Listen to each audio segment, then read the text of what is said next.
Hi everyone, ఇదైతే మంగళవారం ఉదయం తీసిన వ్లాగ్. ఇక్కడైతే చాలా వర్షాలు పడుతున్నాయి. 24 అవర్స్ వర్షాలు పడుతున్నాయి. ఉంటే వాతావరణం చల్లగా ఉంది. ఉదయమే తోడ్చేసి అయితే ముగ్గు పెట్టుకున్నాను. తర్వాత సామాన్లన్నీ గడిగేసుకొని పక్కకు పెట్టుకున్నాను.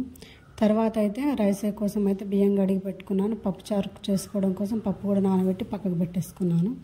అవి రెండు పొయ్యి పైన పెట్టేసి ఉడకడానికి అయితే పెట్టేసుకున్నాను. తర్వాత ఈరోజు మంగళవారం కాబట్టి దేవుడి కోసం అయితే పరమాన్నం వండుకున్నాను. దానికోసం అయితే ఒక కప్పు రైస్ని కడిగేసి ఒక గంట సేపు అయితే నానబెట్టుకున్నాను. అది నానేంతసేపట్లో దానిలో కావాల్సిన బెల్లం తురిమేసి పక్కకు పెట్టుకున్నాను. అది తురిమి పక్కకు పెట్టుకున్న తర్వాత పప్పు అయితే ఉడికిపోయింది. అందులోకి కావాల్సిన ఉల్లిపాయ, పచ్చిమిర్చి అన్నీ కట్ చేసి అయితే పక్కకు పెట్టుకొని పప్పు ఉడికిన తర్వాత అందులో ఒక్కొక్కటిగా అన్నీ వేసేసి వాటిని కొంచెం ఉడకనిచ్చి ముందుగా నానబెట్టుకున్న చింతపండు పులుసును అయితే అందులో వేసుకోవాలి.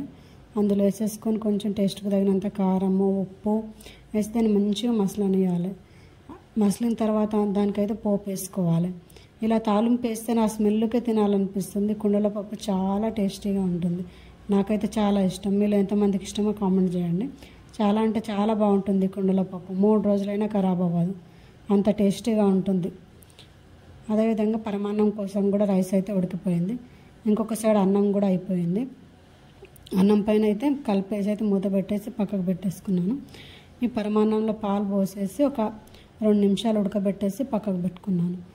తర్వాత అందులోకి కావాల్సిన బెల్లాన్ని అయితే కరిగించుకున్నాను.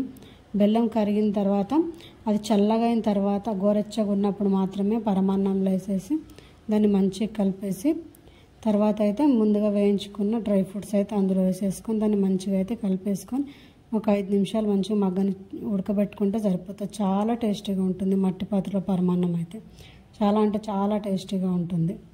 దేవుడికి అయితే ప్రసాదంగా అయితే పరమాన్నం అయితే పెట్టేసుకున్నాను. ఇదే మంగళవారం ఉదయం తీసిన చిన్న వ్లాగ్. వీడియో నచ్చితే please like and subscribe. Thank you for watching.